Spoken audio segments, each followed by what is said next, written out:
पहला जो प्रश्न कह रहा है कि संविधान के किस भाग को भारत का मैग्ना कार्टा कहा गया है। भारत के जो है मैग्ना कार्टा कहा गया कौन से भाग को, तो यह कहा गया भाग 3 को। भारतीय संविधान में किस अनुच्छेद के अंतर्गत नागरिकों को मौलिक अधिकार प्रदान किए गए, तो यह प्रदान किए गए अनुच्छेद 12 से 35 के अंतर्गत। अगला प्रश्न यहाँ से हम लोग का तीसरे नंबर है कि मौलिक अधिकारों के निलंबन। तो मौलिक अधिकारों के जो निलंबन है वह आपातकालीन स्थिति में निलंबन जो है किए जा सकते हैं, निलंबित जो है किए जा सकते हैं आपातकाल की स्थिति में। भारतीय संविधान में वर्णित मूल अधिकार जो है ये किस देश के संविधान के अधिकारों से प्रेरित है, तो ये जो मूल अधिकार है ये अमेरिका के संविधान से प्रेरित है। अगला 5वां प्रश्न है कि मौलिक अधिकार की प्रकृति कैसी है, तो इसकी प्रकृति जो है वह बाध्य योग्य है। मूल अधिकारों से संबंधित निम्नलिखित निर्णयों का जो है सही कालानुक्रम चुनिए। मूल अधिकारों से संबंधित निम्नलिखित निर्णयों का जो है सही कालानुक्रम आपको इसमें चुनना है। देखिए इसमें हम लोग का पहला दिया गया है कि गोलकनाथ बनाम पंजाब राज्य, केशव भारती बनाम केरल राज्य, मिनवा मिल्स बनाम भारत संघ और ए.के. गोपालन बनाम मद्रास राज्य। कौन सा हम लोग का जो इसका कालानुक्रम सही है, तो इसमें हम लोग का कालानुक्रम देखा जाए तो पहले होगा ये ए.के. गोपालन बनाम मद्रास राज्य, उसके बाद आ जाएगा गोलकनाथ जो बनाम पंजाब राज्य। तीसरे स्थान पर हम लोग का यहाँ से होगा केशव नंद भारती बनाम केरल राज्य और चौथे पर हो जाएगा मिनवा मिल्स बनाम भारत संघ। ठीक, यानी कि हम लोग का इसमें ऑप्शन देखिए यहाँ से ये 1 नंबर पर होगा, दूसरे नंबर पर ये होगा, तीसरे नंबर पर ये और चौथे नंबर पर ये होगा। ठीक, चलिए कूट भाषा में देना है, ऑप्शन सी सही होगा। और अगला प्रश्न यहाँ से हम लोग का 7वां प्रश्न देखा जाए। प्रश्न है कि किस वाद ने सांसद को मौलिक अधिकारों में संशोधन का अधिकार दिया, तो यह अधिकार दिया केशव नंद भारती वाद ने। अगला 8वां प्रश्न है कि भारत में सर्वोच्च न्यायालय ने संविधान की मूल संरचना यानी कि जो बुनियादी ढांचा का जो सिद्धांत का जो प्रतिपादन निम्नलिखित में से किस मुकदमे में किया है, तो यह क्या है केशव नंद भारती बनाम केरल मुकदमे, यहाँ पर जो केरल राज्य मुकदमे में किया है। अगला है कि निम्नलिखित कथनों में कौन सा जो है सही नहीं है। देखिए इसमें से सही नहीं है कि संविधान में वर्णित मूल अधिकारों के संरक्षक भारत के राष्ट्रपति हैं, ये कथन सही नहीं है। बाकी 3 स्टेटमेंट जो है ये सही है। अगला प्रश्न 10 नंबर है कि यहाँ पर संविधान के अंतर्गत मूल अधिकारों का जो संरक्षणकर्ता कौन है, तो इसके संरक्षणकर्ता जो है वो सर्वोच्च न्यायालय है। निम्नलिखित में से किसको संविधान द्वारा प्राप्त मौलिक अधिकारों को लागू करने की शक्ति दी गई है, तो यह शक्ति जो दिया गया है यह सर्वोच्च न्यायालय एवं उच्च न्यायालय को यह शक्ति दी गई है। नेक्स्ट प्रश्न यहाँ से हम लोग का 12 नंबर है। यह प्रश्न कह रहा है कि भारतीय संविधान के अनुच्छेद 13 का जो है मुख्य उद्देश्य निम्नलिखित में से किसके संदर्भ में संविधान की जो सर्वोच्चता सुनिश्चित करना है, तो यह सुनिश्चित करना है मौलिक अधिकार का। 13 नंबर प्रश्न के धर्म आदि के आधार पर विभेद का प्रतिषेध भारत के संविधान का अनुच्छेद जो है एक मूल अधिकार है जिसे इसके अधीन जो है वर्गीकृत किया जाएगा, तो इसे वर्गीकृत किया जाएगा समता के जो है अधिकार के तहत। ठीक, नेक्स्ट प्रश्न यहाँ से 14 नंबर है। प्रश्न के भारतीय संविधान के अंतर्गत निम्नलिखित अधिकारों में से कौन सा एक अधिकार जो है सभी व्यक्तियों को प्राप्त है। इन चारों में से जो कौन सा एक जो सभी व्यक्तियों को प्राप्त है, तो ये जो विधि के समान संरक्षण का अधिकार है ये सभी व्यक्तियों को प्राप्त है। 15 नंबर है कि निम्नलिखित में कौन सा एक जो है सही है। इन चारों में से जो कौन सा एक सही है, तो हालांकि हम लोग का है कि भारतीय संविधान में मूल अधिकारों को शामिल करने के लिए नेहरू रिपोर्ट जो है 1928 ने समर्थन किया था, ये बात सही है। अगला 16 नंबर प्रश्न है कि भारतीय संविधान में समता का अधिकार 5 अनुच्छेदों द्वारा प्रदान किया गया है और ये कौन से अनुच्छेद हैं, तो वह 5 अनुच्छेद हैं आपका 14 से लेकर के 18 तक। ठीक, 14, 15, 16, 17 और 18 ये 5 अनुच्छेद है। अगला प्रश्न 17 नंबर है। प्रश्न के उच्च न्यायालय व्यक्तिगत स्वतंत्रता के लिए निम्नलिखित में से किस रीट को जो है जारी करता है? तो यह जारी करता है बंदी प्रत्यक्षीकरण रीट को जारी करता है। प्रश्न है कि उच्च न्यायालय जो है व्यक्तिगत स्वतंत्रता के लिए कौन सी रीट जो है जारी करता है? तो ये बंदी प्रत्यक्षीकरण का जो है रीट जारी करता है। अगला पॉइंट यहाँ से 18 नंबर है प्रश्न के यहाँ पर संविधान के किस अनुच्छेद में विधि के समान संरक्षण का जो है प्रावधान है? किस अनुच्छेद में? तो ये हम लोग अभी देखे हैं, ये 14 अनुच्छेद में है, अनुच्छेद 14 में। बंदी बनाए गए व्यक्ति के मौलिक अधिकारों की रक्षा किस अनुच्छेद में जो है प्रदत्त है? तो यह प्रदत्त है अनुच्छेद 22 में। ऑप्शन डी सही होगा, अनुच्छेद 22 में। 20 नंबर प्रश्न है कि भारत में मौलिक अधिकारों के संबंध में जो है निम्नलिखित वक्तव्यों पर विचार कीजिए और नीचे दिए गए कुट से सही विकल्प का जो आपको चुनाव करना है। पहला है कि ये राज्य कृत्य के विरुद्ध एक गारंटी है, तो यह सही है।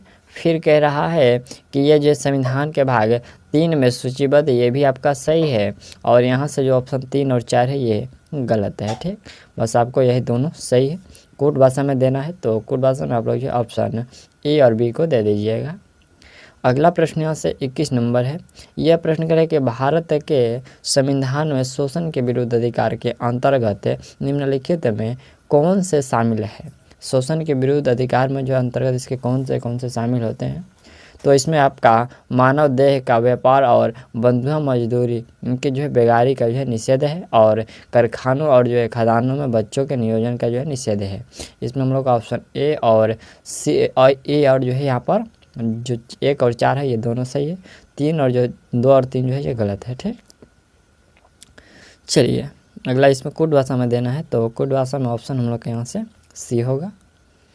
अगला प्रश्न यहाँ से 22 नंबर है कि किस क्षेत्र में सेना विधि लागू होने पर संविधान के किस अनुच्छेद के अंतर्गत मूल अधिकारों पर जो है निर्बंधन लगाया जा सकता है? तो यह निर्बंधन लगाया जा सकता है अनुच्छेद 34 के तहत। संविधान के किस प्रावधान द्वारा अस्पृश्यता का जो है उन्मूलन किया गया? तो ये अस्पृश्यता का जो उन्मूलन किया गया था ये अनुच्छेद 17 के तहत किया गया था। अगला प्रश्न यहाँ से हम लोग का 24 नंबर है। प्रश्न के सूची 1 तथा सूची 2 को सुमिलित कीजिए तथा सूचियों के नीचे दिए गए कूट से जो सही उत्तर का चयन करना है। एक तरफ सूची 1 है और एक तरफ सूची 2 है। तो उपाधियों का निषेध है, ये जो उपाधियों का निषेध है तो ये अनुच्छेद 18 में वर्णित है। धार्मिक मामलों के प्रबंध स्वतंत्रता है तो यह आपका अनुच्छेद 26 में वर्णित है। और अल्पसंख्यकों की भाषा का जो संरक्षण है तो यह आपका अनुच्छेद 29 में वर्णित है। और शिक्षा का अधिकार जो है तो यह अनुच्छेद आपको 21 के क तक है। ठीक, तो यहाँ से इसका कूट भाषा ऑप्शन जो होगा हम लोग का ये डी सही होगा। अगला यहाँ से 25 नंबर प्रश्न है। यह प्रश्न करे कि हाल ही में परिभाषित किया गया निजता का जो अधिकार ये किस अनुच्छेद के अंतर्गत आता है? निजता का जो अधिकार है यह आपका अनुच्छेद 21 के तहत आता है। 26 नंबर प्रश्न के भारतीय संविधान में स्वतंत्रता का अधिकार किस अनुच्छेद में वर्णित है? तो ये जो स्वतंत्रता का अधिकार है यह वर्णित किया गया है अनुच्छेद 19 से लेकर के 22 तक में। अगला पॉइंट यहाँ से 27 नंबर है। प्रश्न के निम्नलिखित में से किस अनुच्छेद में वर्णित मूल अधिकारों को राष्ट्रपति द्वारा निलंबित किया जा सकता है? तो राष्ट्रपति के द्वारा जो अनुच्छेद 19 है इसको निलंबित किया जा सकता है। प्रश्न है कि भारतीय संविधान के किस अनुच्छेद में भाषण एवं अभिव्यक्ति की जो स्वतंत्रता का प्रावधान है? तो यह प्रावधान है अनुच्छेद 19 में। भारतीय संविधान का कौन सा अनुच्छेद व्यक्ति के विदेश यात्रा के अधिकार को संरक्षण प्रदान करता है? तो यह संरक्षण प्रदान करता है अनुच्छेद कौन सा? अनुच्छेद 21।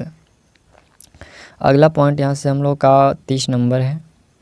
यह प्रश्न है कि उच्चतम न्यायालय की व्यवस्था के अनुसार निजी भवनों के ऊपर राष्ट्रीय झंडे को फहराना ये डॉट के अंतर्गत प्रत्येक नागरिक का मौलिक अधिकार है। तो अपने जो है भवनों यानी जो है अपने छत के ऊपर जो है झंडे फहराने का अधिकार है यह अनुच्छेद 19 के क के तहत आपका अधिकार बनता है। ठीक, चलिए नेक्स्ट प्रश्न हम लोग का 31 नंबर है यह प्रश्न है कि भारतीय गणराज्य के संविधान का कौन सा अनुच्छेद व्यक्ति के प्राण एवं दैहिक स्वतंत्रता के संरक्षण से संबंधित है। व्यक्ति के प्राण एवं जो है दैहिक स्वतंत्रता की जो है संरक्षण से संबंधित है, तो वह अनुच्छेद 21 है।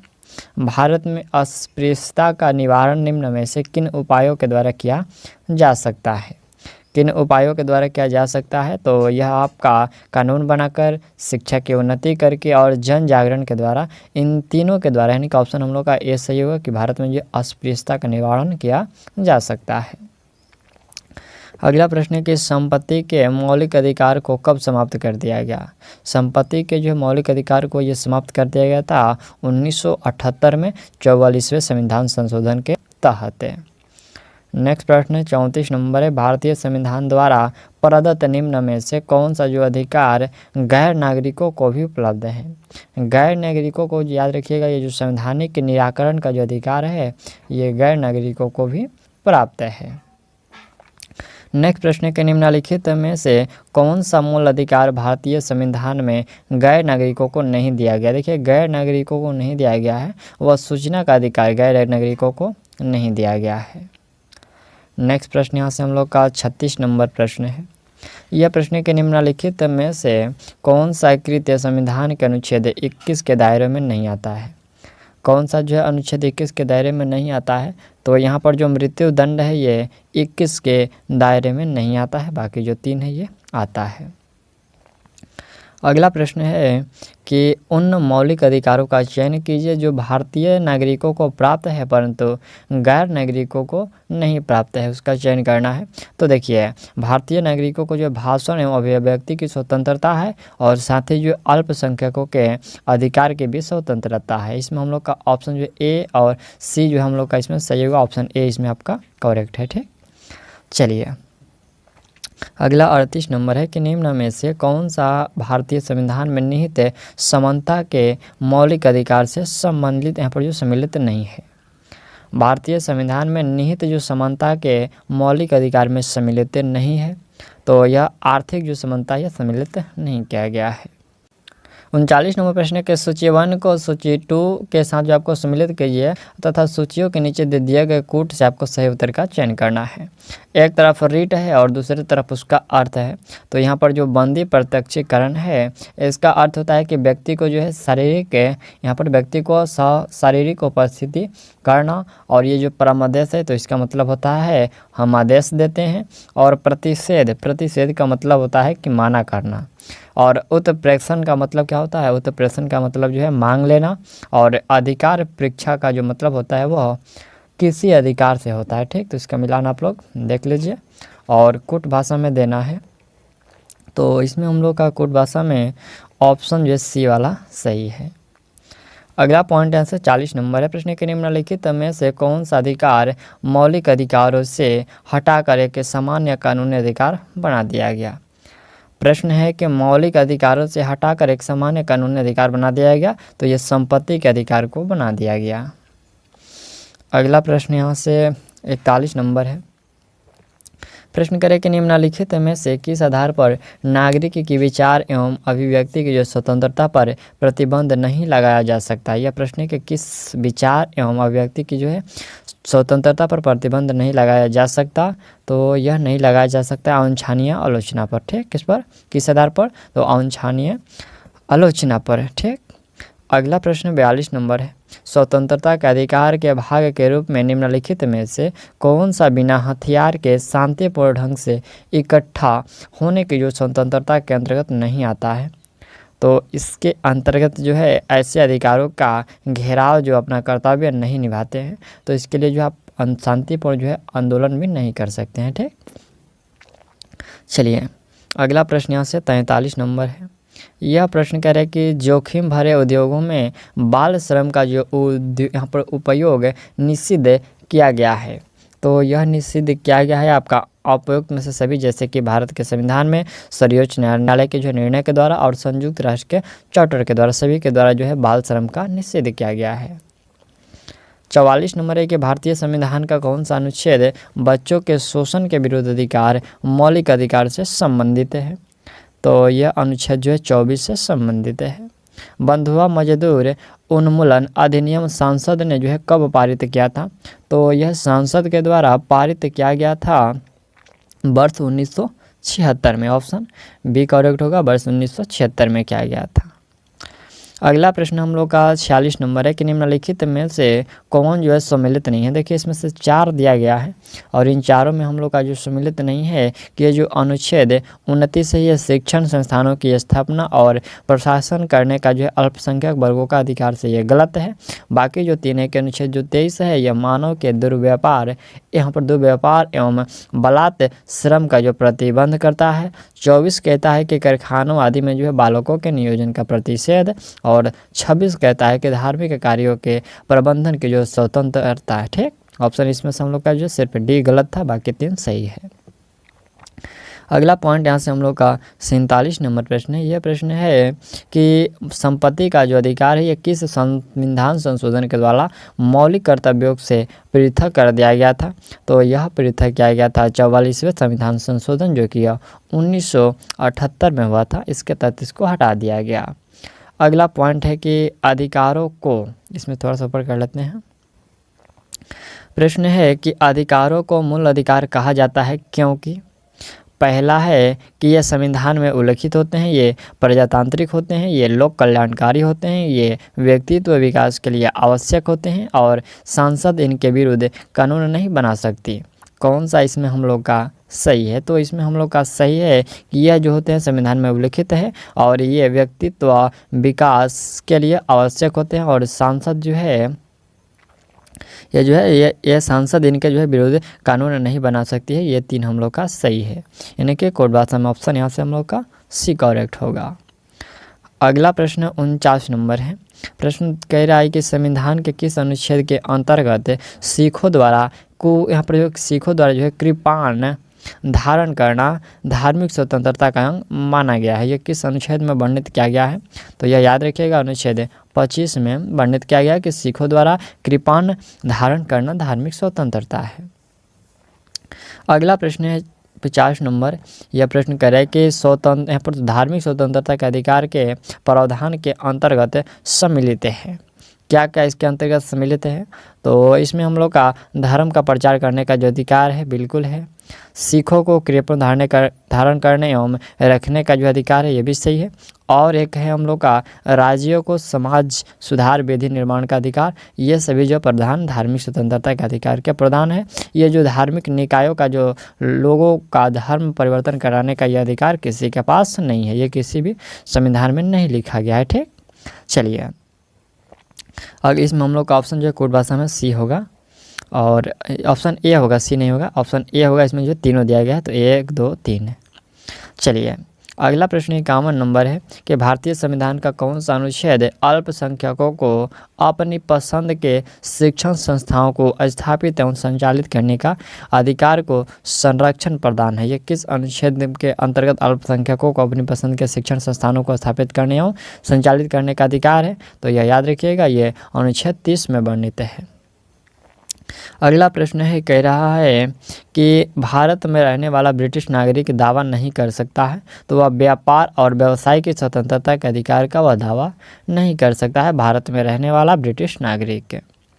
नेक्स्ट प्रश्न हम लोग का यहाँ से 53 नंबर है। प्रश्न कह रहा है कि प्रत्यक्ष बंदीकरण अधिनियम के अंतर्गत एक व्यक्ति बिना मुकदमा चलाए बंदी बनाया जा सकता है कितने माह के लिए? तो वह बंदी बनाया जा सकता है 3 माह के लिए। अगला प्रश्न है कि निम्नलिखित अधिकारों में से कौन सा अधिकार अनुच्छेद 19 के 1 घ को अनुच्छेद 21 से मिलाकर पढ़ने पर जो है प्राप्त होता है? प्रश्न है कि अनुच्छेद के 19 के 1 घ को अनुच्छेद 21 से मिलाकर पढ़ने पर यह प्राप्त होता है, तो यह प्राप्त होता है एकांतता का अधिकार। चलिए नेक्स्ट प्रश्न है कि भारतीय संविधान के अनुच्छेद 25 में प्रयुक्त हिंदू शब्द किसमें, यहाँ पर हिंदू शब्द जो है किसे सम्मिलित नहीं करता है? तो यह हिंदू शब्द जो है परासियों को सम्मिलित नहीं करता है। अगला प्रश्न 56 नंबर है कि 6 वर्ष की आयु से 14 वर्ष की आयु के बीच के सभी बच्चों शिशुओं को शिक्षा अधिकार है। तो ये शिक्षा का जो अधिकार है या यहाँ पर मूल अधिकार है। ठीक, शिक्षा का जो अधिकार है 6 से लेकर के 14 वर्ष की आयु के बीच सभी बच्चों को, तो यह जो है मूल अधिकार है। नेक्स्ट प्रश्न है हम लोग का 57 नंबर प्रश्न के भारतीय संविधान मान्यता देता है किसका? तो यह जो है आपको धार्मिक और भाषाई अल्पसंख्यकों को जो है यह मान्यता देता है। ठीक, यहाँ से हम लोग का जो है 6 जो है कुछ मौलिक मूल अधिकार है, यहाँ से आप लोग देख लीजिए। ये जो समानता का अधिकार है यह वर्णित किया गया है अनुच्छेद 14 से 18 में। स्वतंत्रता के जो अधिकार है यह अनुच्छेद 19 से 22 में वर्णित है। और शोषण के विरुद्ध जो अधिकार है यह अनुच्छेद 23 से 24 में वर्णित है। और धर्म की जो स्वतंत्रता का जो अधिकार है यह अनुच्छेद 25 से 28 में वर्णित है। संस्कृति और शिक्षा संबंधी जो है अधिकार यह अनुच्छेद 29-30 में वर्णित है। और संवैधानिक जो उपचारों का अधिकार है यह अनुच्छेद 32 में